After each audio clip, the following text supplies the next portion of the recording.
नमस्कार दोस्तों।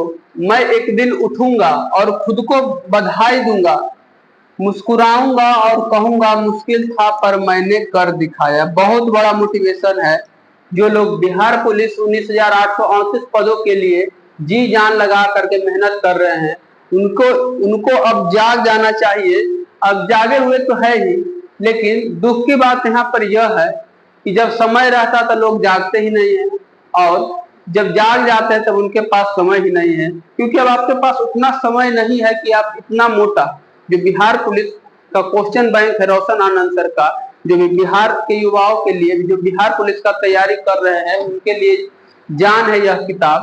तो इतना मोटा बुक को अभी से तो समाप्त नहीं कर सकते हैं, क्योंकि आपका 26 जून से एग्जाम स्टार्ट होने वाला, एडमिट कार्ड डाउनलोड शुरू होने वाला। 26 जून से आपका एडमिट कार्ड डाउनलोड होने वाला है, और अब आपके पास टाइम नहीं है कि यह 850 प्लस जो 832-34 पेज है, इसको, इस बुक को आप रट सकते हैं। तो सबसे बड़ी बात है कि अब करे क्या।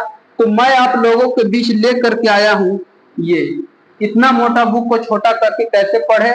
बहुत बड़ा लाइन है यह, और क्योंकि आपको यह बुक पढ़ना ही पड़ेगा, क्योंकि पूरे बिहार के युवा जो लोग बिहार पुलिस का तैयारी कर रहे हैं वो लोग यह बुक खरीदे हुए हैं, और इसी बुक से क्वेश्चन आएगा ही आएगा, क्योंकि क्वेश्चन बहुत सारा इस बुक में, इससे बाहर हो ही नहीं सकता है। इतना क्वेश्चन है कि उससे बाहर होना ही असंभव है। तो इसीलिए इस बुक को आप लोगों को खरीद लेनी चाहिए। और यदि जब आप खरीद लेते हैं तो भी असमंजस में फंस रहे कितना मोटा बुक को कैसे पढ़े, तो उसके लिए हमने जो है पार्ट 1 पार्ट 2 कर करके जो है आपके लिए वीडियो बना करके आपको पेज को समझा समझा करके पढ़ा दूंगा। क्योंकि रट करके 2-4 पेज, 10 पेज, 50 पेज याद कर सकते हैं, 800 प्लस पेज है, 800 पेज आप रट करके याद नहीं कर सकते। इसके लिए आपको उस लाइन को, पॉलिटी रहे, ज्योग्राफी रहे, हिस्ट्री रहे, साइंस रहे, उसको आपको समझना होगा। तो आज हम पेज 1 से 6 तक कवर करने की पूरा कोशिश करूंगा। इसमें कंटेंट सेव है, देखते हैं कितना हो पाता है यहाँ पे। तो आप लोगों को यह बुक ले लेनी है, और मैं जैसे जैसे बताते जाऊंगा आप लोगों को जो है तो तैयारी करते जाना है। और जो लोग व्हाट्सएप ग्रुप से हमारे नहीं जुड़े हुए वो लोग व्हाट्सएप ग्रुप से जुड़ जाएंगे, क्योंकि वहां पे जो है आप लोगों का प्रतिदिन 9 बजे फुल सेट प्रैक्टिस होता है, और बहुत सारे लोग उसमें सेट प्रैक्टिस मारते हैं, जहां से आपकी तैयारी का पता चलता है कि आपका कितना एवरेज स्कोर आ रहा है और आपसे जो है कितने नंबर उठा रहे हैं। तब आप सेफ जोन में सभी तैयारी कराया जाता है। सबसे पहला काम कि आपको इसको वीडियो देखना है, तो इसको कम से कम 480 करके ही देखना है, क्योंकि कम में यह धुंधला दिखाई देगा, क्योंकि यह बुक से फोटो खींचा हुआ पीडीएफ है। तो चलते पहला क्वेश्चन की ओर। पहला है 1980 के दशक के प्रारंभ में सर्वोच्च न्यायालय ने न्याय तक पहुंच बढ़ाने के लिए कौन सा तंत्र तैयार किया था। 1980 के दशक में सर्वोच्च न्यायालय ने जो और ज्यादा न्याय हो सके, ज्यादा से ज्यादा न्याय जस्टिफाइड करना है, तो उसके लिए जनहित याचिका शुरू किए थे। जनहित याचिका शुरू किए थे। ये हुआ पहला क्वेश्चन, लेकिन इसका जो है बहुत सारा सॉल्यूशन है अंदर। सॉल्यूशन क्या है अब इसमें देखते हैं। 1980 के दशक के प्रारंभ में सर्वोच्च न्यायालय सुप्रीम कोर्ट ने न्याय तक पहुंच बढ़ाने के लिए जनहित याचिका तैयार किया। 1980 के दशक में शुरू की गई जनहित याचिका PIL की व्यवस्था सबको इंसाफ दिलाने के लिए लिहाज से एक महत्वपूर्ण कदम थी, क्योंकि अब गरीब लोग भी अदालत में इंसाफ पाने के लिए जा सकते हैं। पूछ सकता है आपको PIL की स्थापना कब हुआ था। PIL को भी बोला जाता है जनहित याचिका। ऐसे क्वेश्चन घुमा के भी पूछेगा।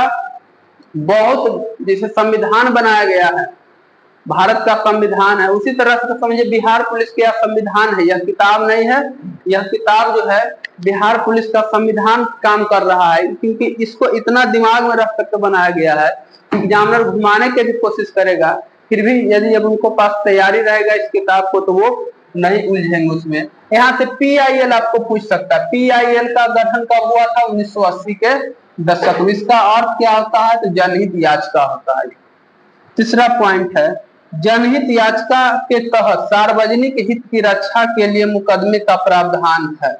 आप जो है अपने सुरक्षा के लिए तो मुकदमा कर ही सकते, साथ ही साथ सर यदि कहीं पे सरकारी संपत्ति का नुकसान हो रहा तो वहां पर भी आप जो है सुरक्षा के लिए कोर्ट में केस कर सकते हैं।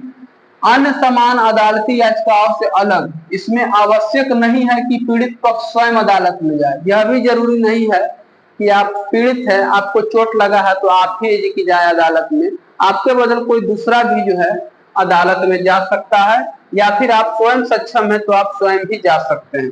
भारतीय न्यायिक पद्धति में जनहित याचिका को उस समय लाया गया जब भारत के मुख्य न्यायाधीश पीएन भगवती थे। पीएन का फुल फॉर्म प्रफुल्ल चंद्र नटवर लाल भगवती। बहुत फेमस लाइन है ये, बहुत फेमस लाइन है। पीएन भगवती पूछ सकता है कि जनहित याचिका जारी हुआ था उस समय न्यायमूर्ति कौन थे, तो पीएन भगवती थे, प्रफुल्ल चंद्र भगवती से शॉर्टकट में बोल सकते हैं, फुल नेम है। भारत में जनहित याचिका की अवधारणा का बीज सर्वप्रथम न्यायमूर्ति कृष्ण अय्यर द्वारा 1976 ईस्वी में मुंबई कारागार सभा बनाम अब्दुल भाई मामले में बोया गया था। 1976 ईस्वी में न्यायमूर्ति कृष्ण अय्यर के द्वारा जो है बीज सर्वप्रथम न्यायमूर्ति कृष्ण अय्यर ने मुंबई कारागार सभा बनाम अब्दुल भाई मामले में बोया गया था। इसकी शुरुआत जो है कौन किए थे, तो शुरुआत किए थे अब्दुल भाई। भारत के पूर्व मुख्य न्यायाधीश पीएन भगवती को जनहित याचिका का जनक कहा जाता है। मतलब आपको यदि जब जनहित याचिका PIL से क्वेश्चन आ गया तो आपको नहीं छूटेगा। कब रेडी हुआ, 1980 के दशक में। कौन थे न्यायमूर्ति, पीएन भगवती, प्रफुल्ल चंद्र नटवर लाल भगवती थे। और सबसे पहले जो है अब्दुल भाई जो थे इसको जो है दायर किए थे, तो 1980 के दशक में शुरू हुआ था। इसका पूरा नाम था PIL। आप इस तरह से 2-4 बार रट सकते हैं, तब आपको कमांड हो सकता है। दूसरा क्वेश्चन है, किसी भी देश में फोटो खींचा हुआ इसलिए धुंधला लगेगा, इससे आपको उलझना नहीं है, आपको समझा रहे हैं, उस पर ध्यान देना। किसी भी देश में कानून बनाने का अंतिम अधिकार किसके पास है? कानून बनाने का अंतिम अधिकार संसद के पास होता है। किसी भी देश में कानून बनाने का अंतिम अधिकार संसद के पास होता है। भारत में राष्ट्रपति, राज्यसभा एवं लोकसभा को सम्मिलित रूप से संसद कहा जाता है। संसद केवल 543 या 45 वाले नहीं है, संसद के में आ जाते हैं लोकसभा। ये क्वेश्चन भी पूछा हुआ है, संसद में कौन कौन सम्मिलित है, तो लोकसभा, राज्यसभा और राष्ट्रपति तीनों मिल करके संसद में सम्मिलित है। यहाँ से ये क्वेश्चन भी पूछता है। लोकसभा संपूर्ण भारत के लोगों का प्रतिनिधित्व करता है। लोकसभा पूरे भारत के लोग को प्रतिनिधित्व करेगा, जबकि राज्यसभा राज्य और केंद्र शासित प्रदेश का प्रतिनिधित्व करता है। लोकसभा तो जानते हैं कि हर एक राज्य में से जो है सीट बांटा हुआ रहता है, वहां से चुनाव होता है, लेकिन राज्यसभा जो है केंद्र शासित प्रदेश और जो यूनियन टेरिटरी रहता है वहां से चुने जाते हैं। और इसी में आगे आपको क्वेश्चन है राज्यसभा के बारे में, विधान परिषद के बारे में, कैसे कैसे चुनाव होता है। भारतीय संविधान का अनुच्छेद 80 राज्यसभा की संरचना से संबंधित है। राज्यसभा को उच्च सदन कहा जाता है। अनुच्छेद 80 किससे संबंधित है? राज्यसभा से संबंधित है। अनुच्छेद 80 राज्यसभा से संबंधित है। राज्यसभा को कौन सदन बोला जाता है? उच्च सदन बोला जाता है। राज्यसभा के सदस्यों की अधिकतम संख्या 250 है। भारत में 250 अधिकतम संख्या है, और परंतु वर्तमान में यह संख्या 245 है। अधिकतम 245 है, लेकिन अधिकतम संख्या 250 हो सकती है, लेकिन अभी कितना है तो 245 है। लेकिन चाहे तो इसको 250 तक जो है राष्ट्रपति मनोनीत करके पहुंचा सकती है। ये क्वेश्चन थोड़ा ज्यादा धुंधला है ये वाला पेज, इसीलिए थोड़ा सा आपको बर्दाश्त करना होगा। अगला क्वेश्चन है यहाँ पे राज्यसभा के बारे में दिया हुआ, वो इसी क्वेश्चन का है। राज्यसभा में राष्ट्रपति द्वारा साहित्य, विज्ञान, कला और समाज सेवा के संबंध में विशेष ज्ञान रखने वाले 12 सदस्य मनोनीत कर सकता है। मतलब 250 में से 12 वो राष्ट्रपति मनोनीत कर सकता है। वर्तमान समय में उत्तर प्रदेश राज्यसभा में सदस्यों की सीटों की संख्या सर्वाधिक 31 राज्यसभा 31 है या 81 इसमें नहीं दिख रहा है। राज्यसभा में जो 31 सीट तो होगा शायद, हाँ, एक लोकसभा तो 80 को है, यहाँ पे 31 सीट है। राज्यसभा की संख्या उत्तर प्रदेश में 31 है। राज्यसभा में एक अस्थायी सदन है, इसका भी गठन कभी भी नहीं किया जा सकता। राज्यसभा अस्थायी सदन है, सभी जानते हैं, और लोकसभा अस्थायी सदन है। राज्यसभा को उच्च सदन बोला जाता है, लोकसभा को निम्न सदन बोला जाता है।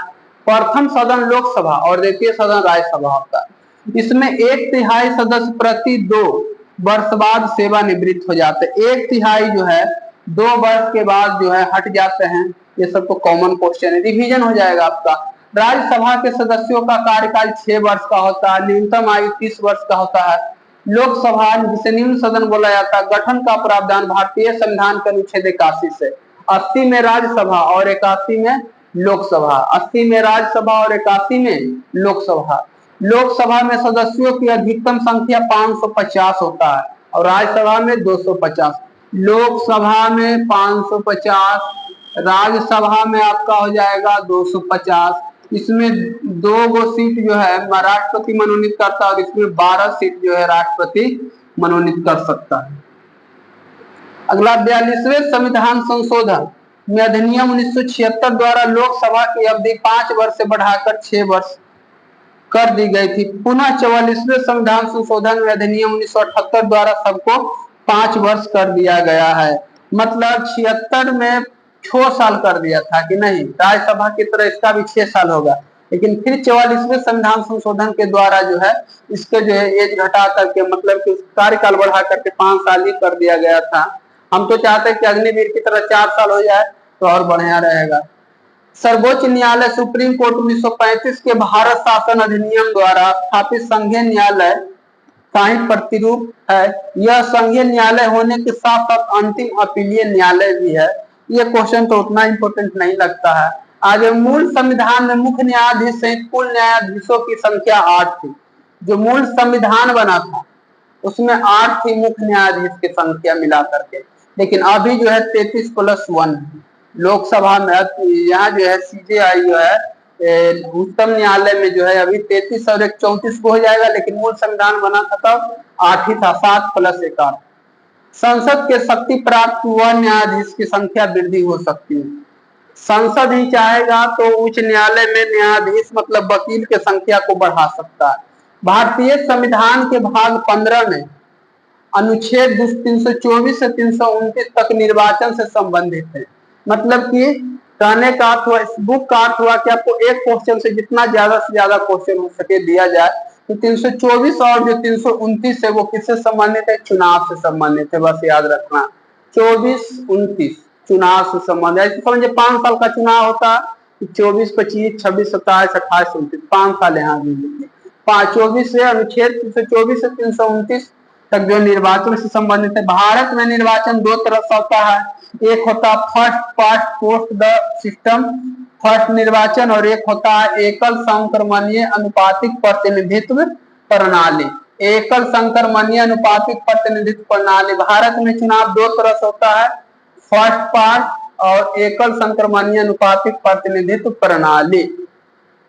निर्वाचन होता वहां लगभग हर जगह first part the post system अपनाई जाती है, जैसे लोकसभा राज्यों के विधानसभा का निर्वाचन प्रक्रिया। मतलब हम लोग में जितना भी चुनाव होता है, चाहे मुख्यमंत्री का हो या लोकसभा का हो, प्रधानमंत्री का, फर्स्ट पार्ट चुनाव की तरह होता है। ये नाम है, चुनाव 2 तरह का होता है, फर्स्ट पार्ट, एक होता है एकल निर्वाचन। एकल निर्वाचन में आ जाएगा राष्ट्रपति आ जाएंगे एकल निर्वाचन में, और राज्यसभा का चुनाव जो भी होता है सब एकल निर्वाचन का हिस्सा। ये क्वेश्चन, वार्षिक वित्तीय विवरण संसद के दोनों सदनों के समक्ष कौन रखता है? दोनों सदन लोकसभा और राज्यसभा के बीच कौन रखता है? तो होगा राष्ट्रपति। वार्षिक वित्तीय विवरण साल भर के जो है वित्तीय विवरण का अर्थ हुआ कि साल भर के जितना भी रहेगा वित्त का मतलब हुआ खर्च, वित्तीय विवरण, उसको कौन रखेगा? राष्ट्रपति रखेगा। किसके सामने? तो दोनों सदन लोकसभा और राज्यसभा के समक्ष रखेगा। तो इसका जो है डी नंबर ऑप्शन करेक्ट हो जाएगा। अब इसका हम देखते हैं थोड़ा सा, इसका हम थोड़ा सा तैयार देखते हैं विश्लेषण क्या दिया गया। भारत में वार्षिक वित्तीय विवरण को राष्ट्रपति संसद के दोनों सदन के समक्ष रखता। वार्षिक वित्तीय विवरण को बजट भी कहा जाता, मतलब बजट को कौन रखेगा? तो राष्ट्रपति रखेगा। वार्षिक कहाँ रखेगा? दोनों सदन के समक्ष विवरण के लिए। विवरण वो नहीं करते लेकिन विवरण के लिए रखते हैं। वार्षिक वित्तीय विवरण में भारत सरकार की अनुमानित आय और व्यय का विवरण होता है एवं यह दस्तावेज बजट प्रक्रिया का हिस्सा होता है। वार्षिक वित्तीय विवरण का प्रावधान भारतीय संविधान के अनुच्छेद 112 में, ये लाइन फेमस है। आपको क्या करना, कॉपी कलम निकाल करके सब क्वेश्चन को लिख लेना। अनुच्छेद 112 में जो है वार्षिक वित्तीय विवरण का प्रावधान है, अनुच्छेद 112 में। वित्त मंत्री के नेतृत्व में वित्त मंत्रालय के द्वारा आम बजट को तैयार करवाया जाता है। आम बजट किसको कितना डिवाइड करना है वो वित्त मंत्रालय तय करेगा।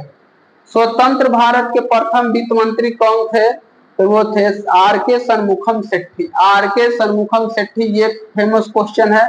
आर के शनमुखम सेट्टी जिन्होंने पहला वित्त मंत्री थे, तो पहली बार बजट वही पेश करेंगे। 75 एक जो है राष्ट्रपति द्वारा प्रधानमंत्री की नियुक्ति होता है।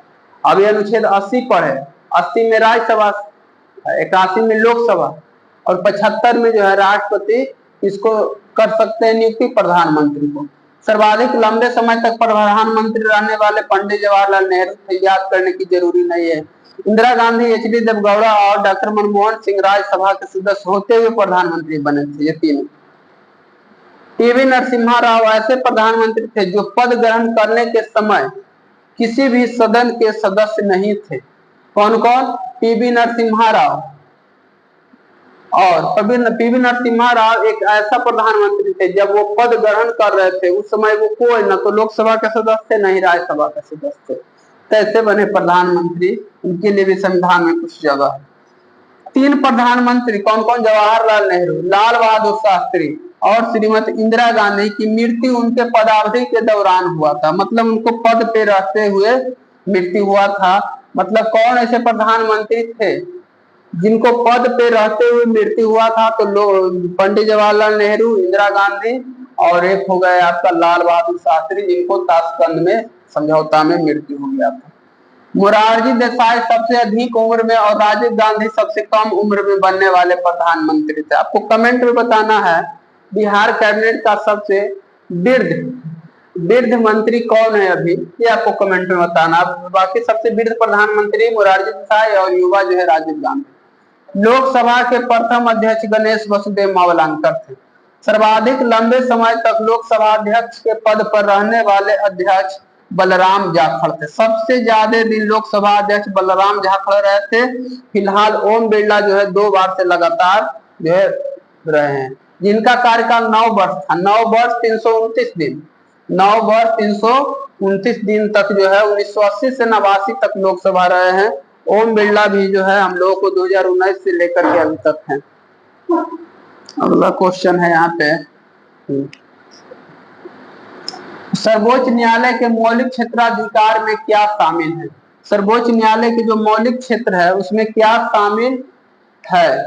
तो मौलिक क्षेत्र में सर्वोच्च न्यायालय का आपराधिक मामला शामिल है, दीवानी मामला, संघ व राज्यों के बीच, अस्थिर राज्यों के बीच विवादों का निपटारा, यही हो जाएगा। संघ एवं राज्य के बीच, राज्यों के बीच विवाद का निपटारा, मतलब भारत से राज्य सरकार हक मांगेगा, उसके लिए विवाद का निपटारा जो है सर्वोच्च न्यायालय कर सकता है। सर्वोच्च न्यायालय के मौलिक अधिकार क्षेत्राधिकार में राज्यों के बीच, राज्यों व राज्यों के बीच विवाद, मतलब सुप्रीम कोर्ट ही जो है भारत से लड़ेगा बिहार, जैसे कि हमको चाहिए क्या विशेष राज्य का दर्जा, उसके लिए भी सुनवाई कौन करेगा? सर्वोच्च न्यायालय। या फिर बिहार उत्तर प्रदेश कोई नदी को लेकर के लड़ेगा, उसके लिए भी जो है सुनवाई कौन करेगा? सुप्रीम कोर्ट करेगा। भारतीय संविधान के अनुच्छेद 131 में मौलिक क्षेत्राधिकार का प्रावधान किया है। मौलिक अधिकार का वर्णन नहीं, मौलिक क्षेत्राधिकार मतलब कि किस मौलिक क्षेत्र में जो है कौन आएंगे, कौन कौन मौलिक क्षेत्र में किसका अधिकार कितना तक सीमित है, उसको वर्णन 131 में किया गया है। 131 में मौलिक क्षेत्राधिकार का वर्णन किया गया है।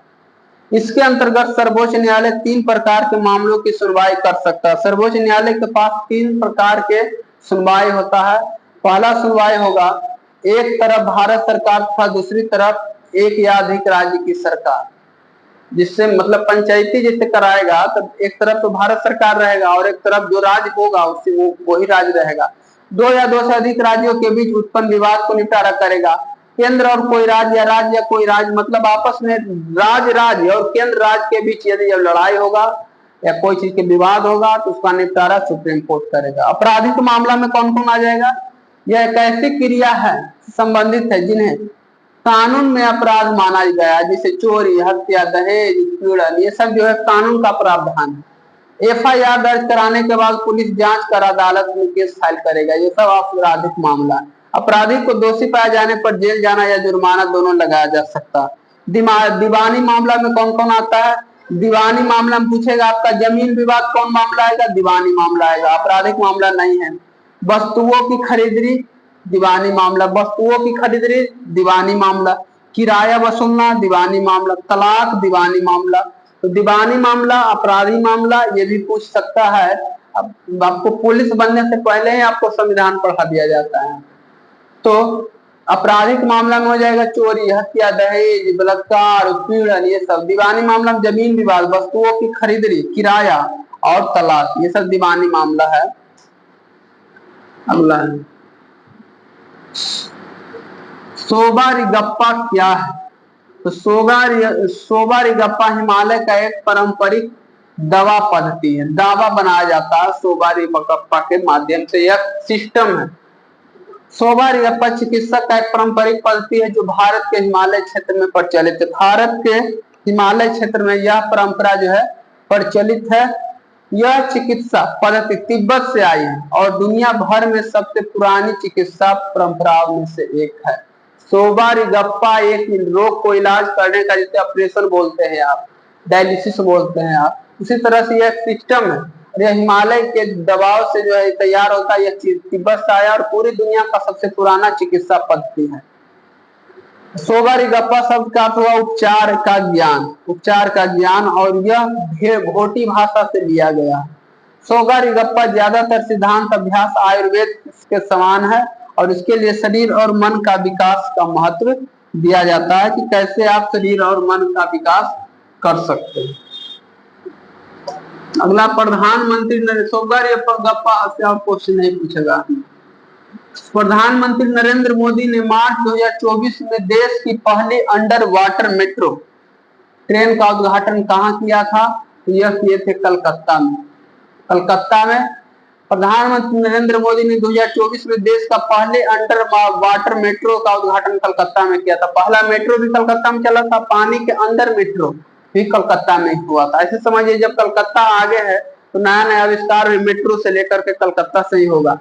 कहाँ, कौन कौन नदी के बीच? हुगली नदी के नीचे चलाया गया था, हुगली नदी के नीचे जहाँ पे कलकत्ता है। बनी मेट्रो सुरंग में Calcutta metro east west corridor का हिस्सा और हावड़ा मैदान को एस्केलेटर से जोड़ती है। आपको याद रखना, हुगली नदी के नीचे कलकत्ता में पानी के अंदर मेट्रो चलाया गया, 2024 में उद्घाटन हुआ। अगला है गोलकीपर के रूप में प्रदर्शन के लिए निम्नलिखित में से कौन सा पुरस्कार दिया जाता है? गोलकीपर के प्रदर्शन के लिए जो है हॉकी इंडिया बलजीत सिंह पुरस्कार दिया जाता है, गोलकीपर के अच्छे प्रदर्शन के लिए। यह पुरस्कार भारत में हॉकी गोलकीपर के उत्कृष्ट प्रदर्शन के लिए दिया जाता है। मेजर ध्यानचंद पुरस्कार भारत में खेल में उत्कृष्टता के लिए दिए जाने वाला एक प्रतिष्ठित पुरस्कार है। मेजर ध्यानचंद पुरस्कार हॉकी के क्षेत्र में दिए जाने वाला सबसे प्रतिष्ठित पुरस्कार माना जाता है। मेजर ध्यानचंद खेल रत्न पुरस्कार, जिससे पहले राजीव गांधी खेल रत्न के नाम से जाना जाता था, भारत में किसी खिलाड़ी को दिए जाने वाला सर्वोच्च पुरस्कार है। सबसे ऊंचा पुरस्कार भारत में कौन है? मेजर ध्यानचंद पुरस्कार है, जो भारत में खिलाड़ी को दिया जाता। पहले उसका नाम था राजीव गांधी खेल रत्न पुरस्कार। मेजर ध्यानचंद खेल रत्न पुरस्कार राशि में एक प्रमाण पत्र मिलता और 25 लाख रुपये नगद पुरस्कार मिला जाता। 25 लाख तो कुछ नहीं है, साथ ही साथ उसको सबसे बड़ा चीज है कि उसे सम्मान मिला। और बात की जाए अर्जुन पुरस्कार में 15 लाख, मेजर ध्यानचंद में 25 लाख। द्रोणाचार्य किसको मिलता है? कोच को मिला जाता है, खेल प्रशिक्षण के कोच को 15 लाख। और द्रोणाचार्य पुरस्कार दो तरह का होता है, एक लाइफ टाइम में 15 साल और नियमित श्रेणी के लिए 10 लाख होता है। अर्जुन पुरस्कार 15 लाख और मेजर ध्यानचंद पुरस्कार 25 लाख। नेक्स्ट क्वेश्चन, निम्नलिखित में से कौन सा भू-अस्थायी उपग्रह नहीं है? तो भू-अस्थायी उपग्रह जो जुगनू नहीं है, जुगनू एक तारा बोला जाता है, यह उपग्रह नहीं है। तो इसका करेक्ट आंसर डी नंबर हो जाएगा, जुगनू। अब जुगनू से थोड़ा सा देख लेते क्या है। निम्नलिखित में से जुगनू भू-अस्थायी उपग्रह नहीं है। जुगनू एक नैनो सैटेलाइट है, सॉरी यह नैनो सैटेलाइट है, जिसे इसरो के मार्गदर्शन में IIT कानपुर द्वारा बनाया गया। जुगनू एक सैटेलाइट है जिसे इसरो के द्वारा जो है मार्गदर्शन में IIT बनाया है, इंजीनियर ही बनाएंगे सब चीज। भारत के कुछ प्रमुख भू-अस्थायी उपग्रह कौन कौन? भारत के भू-अस्थायी उपग्रह का नाम है इनसाइट 2D जिसे बोल सकते, जीसैट, कल्पना 1, एडुसैट, एडुसैट, हेमसैट, सैट सैट सब में लगा हुआ। और याद करने का सबसे बढ़िया तरीका है इनसैट, जी सैट, ए सैट, हेमसैट और एक हुआ कल्पना। तो सैट वेला IGH के इनसैट, जी सैट, ए सैट, एच सैट, एच से हो गया हेमसैट, आई से इनसैट, जी से जी सैट, ए से एडुसैट, एच से हेमसैट और के से कल्पना हुआ है। कल्पना तो ऐसे भी आप लोगों को याद रहेगा। अगला है सामा चकेवा बिहार का एक त्योहार है। यह त्योहार इस रिश्ते से समर्पित है। सामा चकेवा जो है कौन कौन रिश्ता से संबंधित है? तो भाई और बहन का जो है सबसे पवित्र त्योहार माना जाता है रक्षाबंधन। और एक नया नाम हम लोग जो सुने वो है सामा चकेवा। ये क्या होता है इसके बारे में जान लेते हैं। बिहार का यह प्रमुख त्योहार है, भाई बहन के रिश्ते को समर्पित है। यह त्योहार प्रत्येक वर्ष कार्तिक माह के शुक्ल पक्ष में सप्तमी से पूर्णमासी तक होता है, कार्तिक महीना में होता है। बिहार के अन्य लोक नाट्य कौन कौन है? तो विदेशिया, विदेशिया की बात करें तो यह भोजपुर के क्षेत्र में अत्यंत प्रचलित है। विदेशिया जो है भोजपुर के क्षेत्र में अत्यंत प्रचलित है। और पुरुष कलाकार इसमें रहता है जो कि विदेशिया में जट जटिन बिहार में है, अविवाहित लोकनाट्य में इसे भाग लेते हैं। डोमकच बिहार में है, जट जटिन बिहार में, विदेशिया बिहार में है। और यहाँ पे कुछ नहीं दिया हुआ है। डोमकच के बारे में दिया हुआ यह नाट्य घर आंगन में बारात जाने के बाद वो अन्य विशेष अवसरों पर विवाहित महिलाओं द्वारा प्रस्तुत किया जाता। इस लोकनाट्य का सार्वजनिक प्रदर्शन नहीं किया जाता क्योंकि इसके अंतर्गत हास परिहास अश्लील हाव भाव का संवाद होता है। मतलब बाराती चल जाएगा तब महिला यहाँ पे डांस करेगी और वो भी अश्लील डांस। डोमकच में गजल के डांस। अगला ताजमहल का वास्तुकार कौन था? तो उस्ताद ईसा, उस्ताद अहमद लाहौरी। जबकि डिजाइन बनाया था उस्ताद ईसा और कलाकार कौन था? उस्ताद अहमद लाहौरी। कलाकार पूछेगा तो उस्ताद अहमद लाहौरी और डिजाइन किसने प्रस्तुत किया? उस्ताद ईसा। ताजमहल आ गया। शाहजहां ने 24 फरवरी 1628 को अपने राजाभिषेक आगरा में करवाया था। आगरा में अपना राजाभिषेक शाहजहां ने करवाया था। कब कराया था? 24 फरवरी 1628 ईस्वी में। 24 फरवरी 1628 ईस्वी में शाहजहां ने जो है अपना राजाभिषेक आगरा में कराया था। आगरा में मोती मस्जिद शाहजहां बनवाया था। और शाहजहां के काल में कौन कौन यात्री आया था? तो बर्नियर और ट्रेवेनियर। नियर शाहजहां। मनुची इटली का यात्री भी आया था शाहजहां के दरबार में। मनुची आया था, बर्नियर और ट्रेवेनियर। पोर्ट मुंडी इसने अकाल वर्ण का इंग्लैंड में आया था, यह भी आया था। शाहजहां ने इनायत खां जिन्होंने शाहजहांनामा लिखा का संरक्षण किया। शाहजहांनामा कौन लिखा है? इनायत खां। शाहजहां भी जैसे हुमायूं नामा है वैसे शाहजहांनामा भी है, जिसे कौन लिखा? इनायत खान। बसावन उत्कृष्ट मुगल चित्रकार थे। मुगल काल में चित्रकार थे, उसका नाम था बसावन उत्कृष्ट। इसका संबंध आधुनिक उत्तर प्रदेश से था। इन्हें अकबर के समय का सर्वोत्कृष्ट चित्रकार माना जाता था। अकबर के काल तक शाहजहां जो है फेमस था। देखिए अकबर के काल का सबसे जो है प्रसिद्ध चित्रकार कौन था? तो वो था बसावन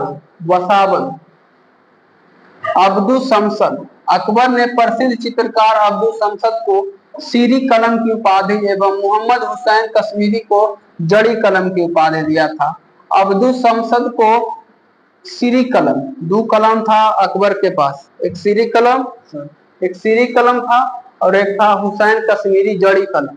हुसैन कश्मीरी को दिया था जड़ी कलम की उपाधि। कश्मीर में जड़ है भारत का, ऐसे याद कर सकते हैं। कश्मीर को नहीं छूटना चाहिए हम लोग को। तो जड़ी कलम का उपाधि अकबर ने किसको दिया था? हुसैन कश्मीरी को। और अब्दुल समद को दिया था सीरी कलम। अब्दुल समद को सीरी कलम का उपाधि दिया था। बिंबिसार का प्रसिद्ध राजवैद्य जीवक को जो है बिंबिसार का प्रसिद्ध राजवैद्य जीवक को कहाँ का निवासी था?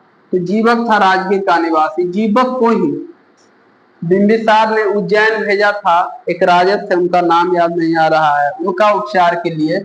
तो जीवक कहाँ के थे? राजगीर के थे, क्योंकि ये मगध निवासी थे। और 544 ईस्वी तक जो है बिंबिसार राज किया था मगध पे। 492 से 544 ईसा पूर्व। हाँ, 544 से 492 BC तक, और राजगीर के थे, और इन्हीं को उपचार के लिए जो मतलब ये एक बहुत बड़ा वैद्य थे। अगला क्वेश्चन है, यहाँ से चलते हैं, ये थोड़ा ज्यादा धुंधला है। राज्यसभा से क्वेश्चन आ गया, क्वेश्चन पढ़ लेते हैं। राज्य में विधान परिषद के सदस्यों की संख्या विशेष संवैधानिक प्रावधान क्या है? तो विधान परिषद के लिए राज्य की विधानसभा की सदस्य संख्या का 1/3 से अधिक नहीं होगा। यह नियम है विधान, इसको हम बोल ही देते हैं विधान परिषद के बारे में। टॉपिक क्या है? विधान परिषद। जिस तरह केंद्र में राज्यसभा होता है उसी तरह राज्य में विधान परिषद होता है। इसका नियम है कि 1/3 सदस्य से ज्यादा नहीं होना चाहिए उस राज्य में, और कम से कम अधिक से अधिक 40 कम से कम 40 होना जरूरी है। 40 से कम जो है विधान परिषद में सीट नहीं होना चाहिए। 40 से कम आपका तेलंगाना जो है, तेलंगाना में 40 है विधान परिषद का सीट। तो विधान परिषद 6 राज्य में है। कौन कौन? 3 गो उत्तर भारत, 3 गो नीचे। कौन कौन में? बिहार हो गया, उत्तर प्रदेश, महाराष्ट्र, नीचे की तरफ चले जाए कर्नाटक, तेलंगाना, और एक आपका जो है आंध्र प्रदेश हो जाएगा।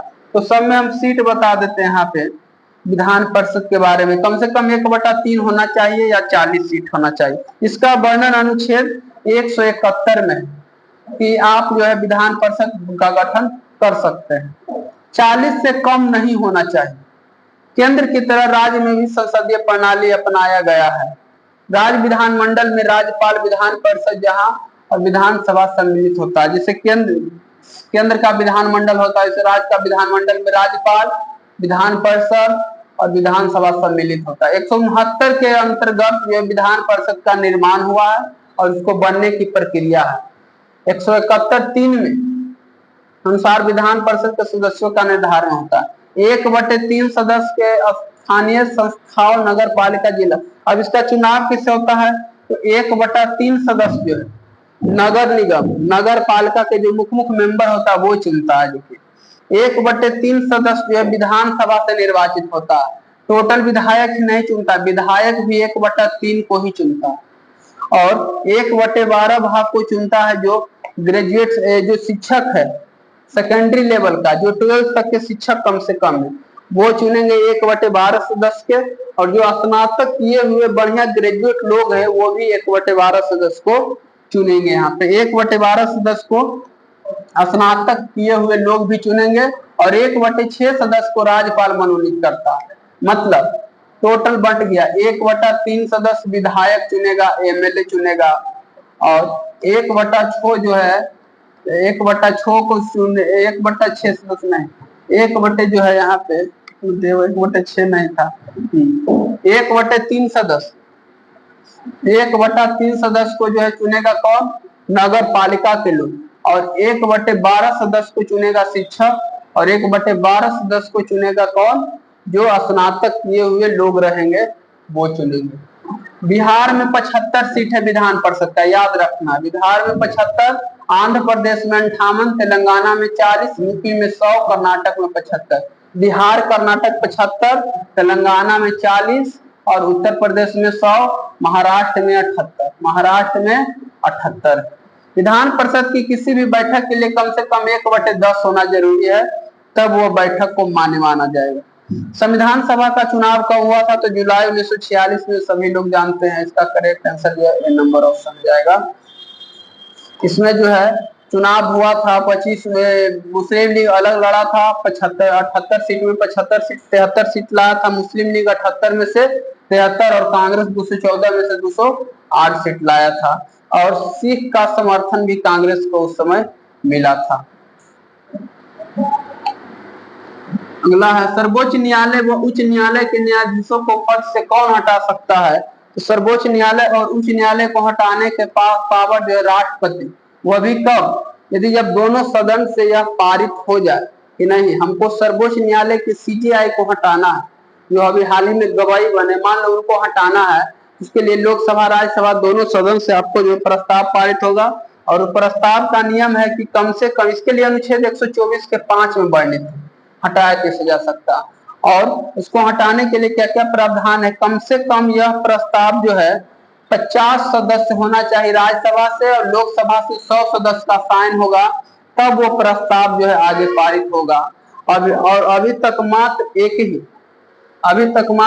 ही जो थे, उसका नाम नहीं दिया हुआ है, अभी तक मात्र एक ही जो थे, बीके नारायण कुछ करके थे, बीके अयंगर कोई थे सीजेआई, उन्हीं को जो है अभी तक केवल इसके लिए पारित किया गया था, हटाने के लिए सीजेआई, लेकिन वो भी नहीं हटे थे। यदि प्रस्ताव में राज्यसभा की शुरुआत हो तो 50 और लोकसभा की शुरुआत हो तो 100, मतलब 50 सदस्य राज्यसभा में, 100 सदस्य रहेगा लोकसभा में, तब ये प्रस्ताव जो है हट सकता है। अगला, निम्नलिखित में से कौन सी गैस पॉप की आवाज करते हुए जलती है? तो पॉप की आवाज करते हुए जलने वाला गैस है वो है हाइड्रोजन हो जाएगा इसका। हाइड्रोजन पॉप की आवाज से जलता है। हाइड्रोजन आवर्त सारणी में प्रथम तत्व है जिसका संकेत H है, परमाणु संख्या 1 है। हाइड्रोजन को भविष्य का ईंधन कहा जाता है। जिस दिन जल से जो है हाइड्रोजन और ऑक्सीजन अलग हो जाएगा, उस दिन समझिए कि पेट्रोल, डीजल, इस सब का कोई वैल्यू नहीं रहेगा, यूरेनियम का भी कोई वैल्यू नहीं रहेगा, इतना ना ऊर्जा ही हो जाएगा कि कोई लिमिट नहीं रहेगा। इसीलिए भविष्य का ईंधन हाइड्रोजन को कहा जाता है। यह आवर्त सारणी का एकमात्र ऐसा तत्व है जिसका नाभिक में कोई न्यूट्रॉन नहीं। इसकी खोज हेनरी कैवेंडिश ने किया था। हाइड्रोजन की खोज कैवेंडिश ने किया था। और बाकी आप इसमें नाइट्रोजन का संकेत जो वायुमंडल में 78% होता है, 74 इसका जो है परमाणु संख्या होता है, ये भी आप देख सकते हैं। नाइट्रोजन का उपयोग पूछेगा तो नाइट्रोजन का उपयोग वायुयान के टायर में, क्रायो बैंक एवं एकजुट संरक्षण में, नाइट्रोजन विद्युत बल्ब में, उच्च ताप वाले और भरने में, और अमोनिया के उत्पादन में, अमोनिया में नाइट्रोजन का उपयोग किया जाता है। कार्बन डाइऑक्साइड को जो है वायुमंडल में 0.03% पाया जाता है। इसका उपयोग पौधा जो है प्रकाश संश्लेषण क्रिया के लिए करते हैं। सबसे ज्यादा वायुमंडल में जो है नाइट्रोजन होता है 78%, दूसरे नंबर पे ऑक्सीजन होता है। वायुमंडल में इसकी क्षमता 0.03%। CO2 गैस को ग्रीन हाउस गैस कहा जाता है। CO2 का जलीय घोल कार्बनिक अम्ल बनाता है। मीथेन जो है प्राकृतिक गैस, बायोगैस इत्यादि का मिश्रण होता है, यहाँ पे बोला जाता है। अंडे की जर्दी कोलाइड का कौन सा प्रकार है? अंडे के जर्दी, तो अंडे के जर्दी जो है इमल्सन में पाया जाता है। अंडे के जर्दी जो है इमल्सन में 32% जो है फास्फोलिपिड होता है। 32% फास्फोलिपिड अंडे के जर्दी में होता है इमल्सन, और इमल्सन में 32% होता है। कोलाइडी एक विषमांगी मिश्रण है। कोलाइड के कणों को आकार 10 के पावर -5 से 10 के पावर -7 सेंटीमीटर होता है। कोलाइड को हम आंख से नहीं देखा जा सकता है, इतना छोटा होता है कि इसको अलग रूप से हम आंख से नहीं देख सकते। कोलाइड का कण प्रकाश के किरण को फैलाता है तथा मार्ग दृश्य करता है। जब कोलाइड के कण से जो है प्रकाश गुजरता है तो इसे बोला जाता है टिंडल प्रभाव। टिंडल प्रभाव बोला जाता है। इसमें से आएगा तो एक क्वेश्चन ज्यादा आने की संभावना है कोलाइड से। द्रव और गैस एरोसोल, द्रव और गैस का मिश्रण एरोसोल, द्रव और गैस का मिश्रण एरोसोल है। और एरोसोल में आता कोहरा, बादल, कुहासा, तीनों धुंधला और अपारदर्शी होता। अपारदर्शी नहीं, पारभासी होता, मतलब आधा दिखाई देगा आधा नहीं। कोहरा, बादल, कुहासा जो है एरोसोल का उदाहरण है। और ये द्रव में गैस रहता, मतलब द्रव में, वायुमंडल में द्रव है उसमें गैस घुला हुआ रहता। ठोस में गैस कौन कौन है? ठोस में गैस भी एरोसोल है। धुआं स्वचालित वाहन का जो निथार निकलता है इसको बोला जाता है। शेविंग क्रीम को फोम में डाला जाता है। दूध फेस क्रीम को इमल्सन, दूध हो गया या फिर फेस क्रीम, उसे इमल्सन बोला जाता है। मैग्नीशियम मिल्क, कीचड़, फोम, रबड़, स्पंज, म्यूजियम, जेली, पनीर, मक्खन, ये सब जो है सॉल का एग्जाम्पल है। फोम में आता है रबड़, इसको आप याद कर सकते हैं, इसको रटना पड़ेगा, ये रटने वाला चीज ही है। ठोस का उदाहरण यहाँ पे हो जाएगा ठोस सोच, रंगीन रत्न, पत्थर, दुधिया, कांच। कोलाइड के कणों द्वारा प्रकाश के प्रकीर्णन की घटना को टिंडल प्रभाव कहा जाता है। यह फेमस लाइन है। अगले क्या होगा कि इसमें थोड़ा धुंधला पेज था और इसीलिए हम नहीं क्लियर से करा पाए, और नेक्स्ट वीडियो में कोशिश करेंगे कि और साफ से पेज रहेगा। हम धूपा में जाकर के इसका फोटो खींचेंगे और आपके लिए हम अगले पेज लाऊंगा।